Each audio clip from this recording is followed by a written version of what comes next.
آپ کا سوال کیا تھا؟ آپ کا سوال یہ ہے کہ اللہ تعالیٰ نے کیا سوال ہے؟ پھر سے سوال پوچھیے تو.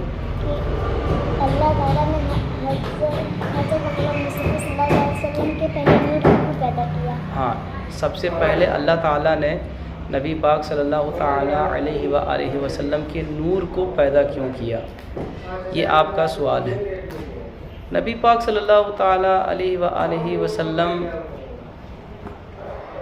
کو اللہ نے سب سے پہلے نور بنایا اس لیے کیونکہ اللہ خود ایک نور ہے. اللہ خود ایک نور ہے، اور اللہ تعالیٰ قرآن شریف میں ارشاد فرماتا ہے اللہ نور السماوات والارض. سورہ نور شاید ہے، سورۃ النور میں ہے اللہ نور السماوات والارض. میری بات دھیان سے سنو. اللہ تعالیٰ قرآن شریف میں قرآن مجید میں ارشاد فرماتا ہے اللہ نور السماوات والارض. اللہ زمین اور آسمان کا نور ہے. اللہ کیا کہہ رہا ہے؟ اللہ خود اپنے بارے میں کہہ رہا ہے کہ اللہ زمین آسمان کا نور ہے. نور کا معنی ہوتا ہے روشنی. نور کا معنی روشنی، اور روشنی بھی کئی قسم کی ہوتی ہے. ایک روشنی وہ ہوتی ہے جس روشنی کے نکلنے سے ہمیں گرمی محسوس ہوتی ہے، اور ایک روشنی وہ ہوتی ہے جس روشنی کے نکلنے سے ہمیں ٹھنڈک محسوس ہوتی ہے.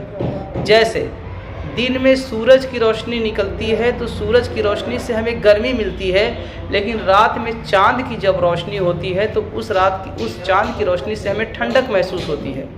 اس چاند کی روشنی سے ہمیں ٹھنڈک محسوس ہوتی ہے. تو روشنی کے بھی کئی اقسام ہیں، لیکن ہم یہ دن والی روشنی اور رات والی روشنی، ان دونوں روشنیوں کو ہم نبی صلی اللہ تعالیٰ علیہ وآلہ وسلم کے نور یا ان کی روشنی سے مقابلہ نہیں کریں گے، اور نہ ہی ہم نبی پاک صلی اللہ علیہ وسلم کے مماثل ان کے مثل کوئی روشنی کو وہ کریں گے.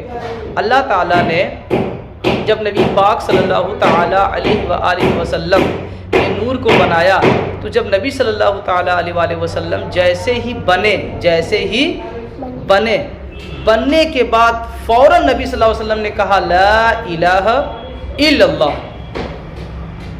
سب سے پہلے اللہ تعالیٰ نے نبی صلی اللہ علیہ وسلم کے نور کو جب پیدا کیا تو اللہ رب العزت نے جب نور بنا دیا تو نبی صلی اللہ علیہ وسلم جب نور بن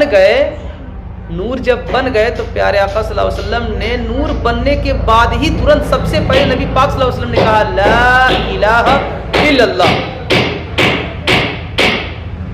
لا الہ الا اللہ. تب اللہ نے کہا محمد رسول اللہ صلی اللہ علیہ وآلہ وسلم. لا الہ الا اللہ نے لا الہ الا اللہ یہ سرکار نے کہا، ہمارے پیارے آقا نے کہا، اور محمد رسول اللہ یہ اللہ رب العزت نے کہا. بات سمجھ میں آ رہی ہے؟ تو لا الہ الا اللہ کہنا نبی کی سنت ہے. لا الہ الا اللہ کہنا نبی کی سنت ہے، اور محمد رسول اللہ کہنا خدا کی سنت ہے. ہائے ہائے ہائے. لا الہ الا اللہ کہنا نبی کی سنت ہے اور محمد رسول اللہ کہنا خدا کی سنت ہے. تو جو کلمہ شریف جو پڑھتے ہیں لا الہ الا اللہ محمد رسول اللہ، تو اس میں دو سنتیں شامل ہیں. ایک خدا کی سنت بھی شامل ہے اور ایک نبی کی سنت بھی شامل ہے. اللہ تعالیٰ نے نبی پاک صلی اللہ تعالیٰ علیہ وآلہ وسلم نبی پاک صلی اللہ تعالیٰ علیہ وآلہ وسلم کے نور کو جب اللہ نے پیدا کر دیا تب اللہ تعالیٰ نے ساری کائنات کو بنایا، سب کو بنایا. بنانے کے بعد پھر حضرت آدم علیہ السلام کو بنایا.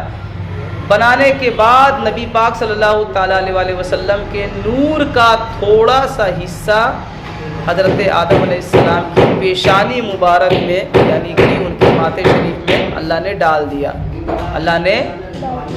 جب نبی پاک صلی اللہ تعالیٰ علیہ وآلہ وسلم کی نور مبارک کو اللہ تعالیٰ نے حضرت آدم علیہ السلام کے پیشانی مبارک میں جیسے ہی ڈالا تو محمد صلی اللہ تعالیٰ علیہ وسلم کا نام مبارک حضرت آدم علیہ السلام نے لینا شروع کر دیا، اور انہوں نے کہا محمد رسول اللہ صلی اللہ تعالیٰ علیہ وسلم. انہوں نے کیا کہا؟ محمد رسول اللہ. بات سمجھ میں آ رہی ہے؟ محمد رسول اللہ یہ کہا۔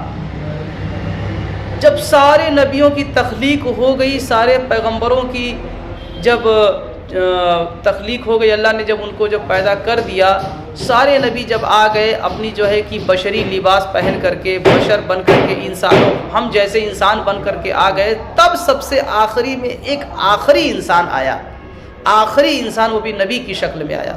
وہ ہمارے پیارے آقا، چاند دو ٹکڑے کرنے والے آقا، آمنہ کے لال، عزت با کمال محمد عربی صلی اللہ تعالی علیہ وآلہ وسلم دنیا میں تشریف لائے، اور وہ بھی ایسے ملک میں تشریف لائے، اور ایسے شہر میں تشریف لائے، اور ایسے قبیلے میں تشریف لائے جہاں پہ بہت زیادہ جہالت تھی۔ وہاں کے سارے لوگ جو ہے کہ ایک دم جانوروں وحشیوں کی طرح وہ کرتے تھے، رویہ ان کا تھا، بیٹی کو بیٹی نہیں سمجھتے تھے، درگور فرماتے تھے، وہ درگور کر دیتے تھے۔ لڑکی جب کسی کے گھر میں جب بچی پیدا ہوتی تھی تو بچیوں کو دیکھ کر کے منحوسیت کا شکار ہوتے تھے کہ بچی نہیں بلکہ ایک منحوس لڑکی پیدا ہوئی ہے۔ اللہ اکبر، استغفر اللہ، اللہ بچائے، معاذ اللہ، نعوذ باللہ۔ وہ بچیوں کو جو باپ اپنی بیٹی کو پیدا کیا ہے، جبکہ بیٹی اسی کی ہے، بیٹی اسی کی ہے۔ آپ اپنے ابو، اپنے بابا کی بیٹی ہے نا، میں اپنی امی، اپنے ابا کا بیٹا ہوں نا، ایسے بہت سارے لوگ ہیں۔ تو جب اس زمانے میں جب کسی کو جب بیٹا پیدا ہوتا تھا تو لوگ اتنی ساری خوشیاں مناتے تھے، اتنی ساری خوشیاں مناتے تھے، جیسے لگتا ہے کہ ایک عید ہو گئی ہے، ایک عید ہو گئی ہے، بہت زیادہ خوشی مناتے تھے۔ لیکن جب لڑکی پیدا ہوتی تھی تو منہ ایسا بناتے تھے جیسے لگتا ہے کہ ان کے منہ پہ جو ہے کہ 12 بجے ہوئے ہیں، تھوپڑے ان کی شکل ایک دم خنزیر جیسے ہو گئے۔ اتنی خراب وہ زمانہ تھا، اتنا خراب وہ زمانہ تھا۔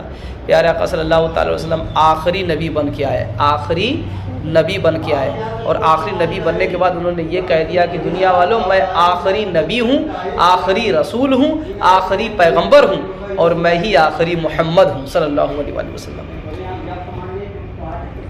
اور اللہ کے نبی نے کہا کہ میں آخری نبی ہوں، اب میرے بعد کوئی دوسرا نبی نہیں آئے گا، میں آخری رسول ہوں، میرے بعد کوئی دوسرا رسول نہیں آئے گا، میں آخری پیغمبر ہوں، میرے بعد اب کوئی دوسرا پیغمبر نہیں آئے گا، میں آخری رسول ہوں، آخری نبی ہوں، آخری پیغمبر ہوں، میرے اوپر ایک آخری کتاب نازل ہوئی ہے جس کا نام ہے قرآن مجید، اب کوئی دوسرا قرآن آنے والا نہیں ہے۔ میری بات سمجھ میں آ رہی کچھ؟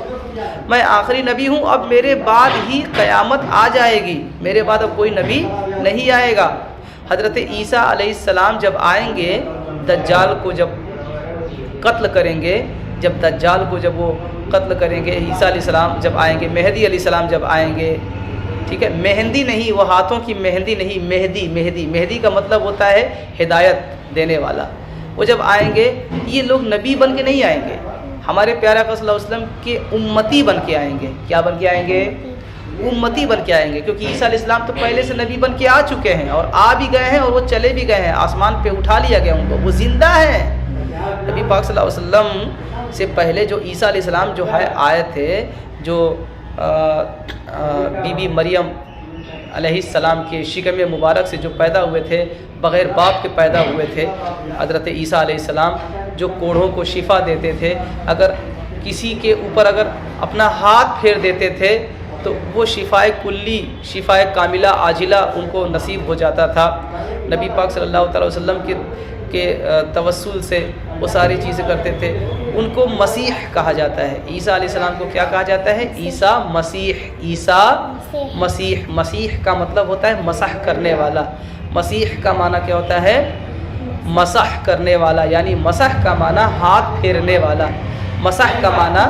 مسح کا مطلب ہوتا ہے ہاتھ پھیرنے والا۔ اسی لیے ہم چوتھائی سر کا مسح کرتے ہیں۔ ہم جب وضو بناتے ہیں تو وضو میں چوتھائی سر کا مسح کرتے ہیں، تو مسح کا معنی ہوتا ہے ہاتھ پھیرنے والا، عیسیٰ مسیح۔ تو پیارے آقا صلی اللہ علیہ وسلم بشری لباس میں آخری نبی بن کے آئے ہیں، ان کی اتنی عزت کرنی چاہیے، اتنی عزت کرنی چاہیے، اپنے والد صاحب سے، اپنے ماں سے، اپنے بھائی سے، بہن سے، سب سے زیادہ ان سے اتنی محبت کرنی چاہیے پیارے آقا صلی اللہ علیہ وسلم سے، کہ آپ اگر سوئیے تو نبی پاک صلی اللہ علیہ وسلم کو یاد کر کے سوئیے، صبح سو کے اٹھیے تو اللہ کی حمد و ثنا کرنے کے بعد فوراً پیارا آقا صلی اللہ علیہ وسلم پر درود پاک پڑھیے، یہ بہت بڑی چیز ہے۔ آپ کا سوال یہ ہے کہ نبی پاک صلی اللہ علیہ وسلم نے جب سب سے پہلے نور کی شکل میں جب آئے تھے تو وہ تھے کہاں؟ آپ کا یہی سوال ہے نا۔ نبی پاک صلی اللہ علیہ وسلم، مان لیجیے کوئی چیز ہم بنا رہے ہیں، کوئی چیز پیدا ہو رہی ہے، جب کوئی بھی چیز جب پیدا ہو رہی ہے تو اس چیز کی پیدائش کے لیے جگہ مقرر کی جائے گی۔ جیسے میں نے کمپیوٹر بنایا، کیا بنایا؟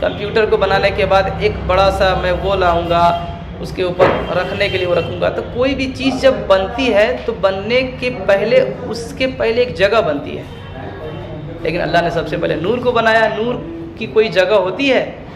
اب کوئی کہہ دے ایسا ہے کہ آپ اپنے نا موبائل کی روشنی یا موبائل کا جو فلیش لائٹ، جو ٹارچ ہے، جو لائٹ ہے، اس فلیش لائٹ کو آپ نا میرے کرسی پر رکھ دیجئے۔ لوگ یہ کہہ سکتے ہیں آپ اپنے موبائل فون کو میرے کرسی پر رکھ دیجئے، لیکن یہ نہیں کہہ سکتے کہ وہ جو لائٹ سے جو روشنی نکل رہی ہے، جو روشنی، اس روشنی کو کرسی پر رکھ دیجئے۔ کیسے رکھے گی وہ روشنی؟ وہ جو روشنی نکل رہی ہے، جو شعاعیں نکل رہی ہیں، جو ریز نکل رہی ہیں، جو کرنیں نکل رہی ہیں، اس کرنوں کو کیسے کوئی جگہ پہ رکھ سکتا ہے؟ کوئی رکھ سکتا ہے؟ نہیں رکھ سکتا ہے، ظاہر سی بات ہے۔ تو اسی لیے کہا جاتا ہے کہ نبی پاک صلی اللہ علیہ وسلم کے نور کو اللہ نے جب بنایا تو بنانے کے بعد پھر ان کے نور کے صدقے سے پوری کائنات اللہ نے بنائی، پوری کائنات، زمین، آسمان، چاند، سورج، ساتوں آسمان، فلک، افلاک، سیارے، ستارے، جنات، فرشتے، حور، جنت، جہنم، ساری چیزیں نبی صلی اللہ علیہ وسلم کے نور مبارک کے ٹکڑوں سے بنی ہے۔ صرف ایک چیز ایسی ہے جو نبی صلی اللہ علیہ وسلم کے نور سے نہیں بنی ہے، وہ ہے جہنم۔ جہنم بھی اگر نور سے بن گیا ہوتا تو پھر جہنم کا مطلب ہی کیا رہتا؟ سارے لوگ کہتے ہیں ارے ہاں اس میں تو نبی پاک صلی اللہ علیہ وسلم کا نور ہے، چلو جہنم، ہے نا؟ سوچ لو بیٹا، کتنی بڑی بات ہے۔ آپ کا سوال بہت اچھا ہے۔ اس طرح سے جتنے بھی سوال ہوتے ہیں آپ کے نا، آپ یہ سب سوال لکھ کر کے لایا کریے، کاپی پہ لکھ کر لایا کریے۔ امی سے سوال پوچھا کریے، اپنے بابا سے سوال پوچھا کریے کہ بابا اس سوال کا جواب آپ ہم کو دیجئے، 1 منٹ کے لیے آپ اپنے کام کو چھوڑ دیجئے، بس 1 منٹ کے لیے، زیادہ نہیں۔ بابا میرا یہ سوال ہے، میں سر سے نہیں پوچھوں گا، میں آپ سے پوچھوں گی، آپ بتائیے۔ امی آپ بتائیے اس سوال کا جواب کیا ہے، آپ خود سے سوچ کے بتائیے۔ یہ سوال کریے آپ۔ گھر میں کوئی آتا ہے اگر پڑھا لکھا، جیسے آپ کی کوئی بھی اگر آ گیا، جیسے آپ کی نانی ہے یا کوئی آپ کے جیسے رشتہ دار میں ریلیشن میں کوئی بھی آ گیا تو ان سے بھی سوال کرتے رہیے۔ سوال کرنے سے عقل بڑھتی ہے۔ جواب دینے والے کا وہ بڑا مرتبہ ہوتا ہے، لیکن جواب دینے والے سے زیادہ سوال کرنے والا وہ کرتا ہے بہت۔ اسی لیے کہا جاتا ہے سوال کرنا چاہیے۔ ابھی کل میں نے پوچھا تھا، میں آپ لوگوں کو بتا دینا چاہتا ہوں کہ دنیا کا کون ایسا انسان ہے جس کی ناک میں 100 سال تک مچھر داخل ہوا اور وہ مچھر اس انسان کے پورے برین میں راؤنڈ کرتا رہا۔ 1 سیکنڈ آپ کو بتا دینا چاہتا ہوں، اور جس انسان کی ناک میں وہ مچھر 400 سال تک منڈراتا رہا، اس انسان کی عمر بھی 400 سال تھی۔ وہ ملعون، بدتمیز، بے غیرت، بے وفا، بے حیا، جو اپنے آپ کو خدائی کا دعویٰ کرتا تھا، اس شخص کا نام ہے، ملعون شخص کا نام ہے نمرود۔ نمرود کے ناک میں 400 سال تک، وہ بھی لنگڑا مچھر، اس کا ایک پاؤں ٹوٹا ہوا تھا۔ کیوں؟ یہ اللہ کا عذاب ہے۔ اللہ کا عذاب کسی بھی شکل میں آ سکتا ہے، اتنا یاد رکھیے گا۔ اللہ چاہے تو مکھی سے آپ کو تکلیف پہنچا سکتا ہے، اللہ چاہے تو اڑتی ہوئی دھول سے آپ کو اللہ جو ہے کہ عذاب پہنچا سکتا ہے، اور اللہ چاہے تو آپ کو کوئی ایک ایسی بیماری، چھوٹی سی بیماری دیکھنے میں لگے کہ چھوٹی بیماری، لیکن وہ بیماری اتنی آگے چل کے بڑی ہو جاتی ہے نا، پتہ ہی نہیں چلتا کہ یا اللہ یہ بیماری بھی پہلے کبھی تھی کہ نہیں تھی۔ دیکھ لیجئے شوگر، دیکھ لیجئے